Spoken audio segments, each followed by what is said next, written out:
নমস্কার বোন। নমস্কার। বলছি আপনি আপনার নাম কি? মন্দিরা মাহালি। তো আপনি কোথা থেকে এসেছেন? আমি পুরুলিয়া। পুরুলিয়া। তো আপনি এত ওয়েস্ট বেঙ্গল পুরুলিয়া থেকে এসেছেন, তো এত দূর থেকে আপনি এখানে হরিয়ানায় কেন এসেছেন? হরিয়ানা দেখতে এসেছি।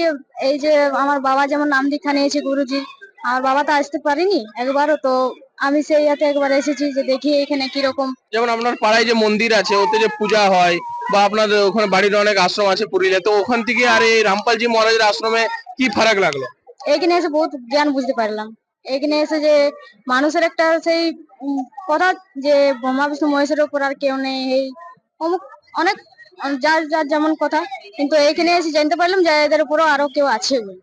আচ্ছা, আরো কেউ আছে আর বা কোনো শক্তি আছে এমনি কিছু জানতে পারছেন নাকি? হ্যাঁ, সত্যি আছে, এটা জানতে পারলাম। আর এখানে এতজনের খাওয়া দাওয়ার ব্যবস্থা কেমন হচ্ছে?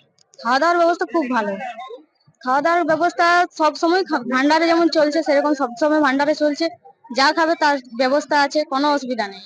খাওয়ার জন্য কোনো পয়সা রাখে না। আপনার পাড়ায় যে পুরুলিয়ায় ওইখানে এমনি কি ব্যবস্থা দেখেছেন? এত মানে দামি দামি ব্যবস্থা সবকিছু? ওখানে কিছু এরকম ব্যবস্থা দেখিনি। এমনকি যারা পূজা করতে যায় মন্দিরে, লাইন দিয়ে উপসে ঠেলাঠেলি ভিড় পড়ে যায় মানুষ, কোনো ব্যবস্থা নেই এখানে। আর এখানে একদম শান্তি মনে যেমন দেখো ঘুরো, সবই ব্যবস্থা ভালো। তো আপনার এখানে এসে কেমন লাগলো? এখানে এসে খুব ভালো লাগে। আচ্ছা, আপনি কি রামপালজি মহারাজের কাছ থেকে নাম দীক্ষা নিয়েছেন? না, আমি লিনি, তবে খুব ভালো লাগলো এখানে দেখতে। মানে আপনার বাবা নিয়েছে, আপনি নেননি? না, আমি লিনি। ঠিক আছে, আপনাকে অনেক ধন্যবাদ। থ্যাংক ইউ, ধন্যবাদ।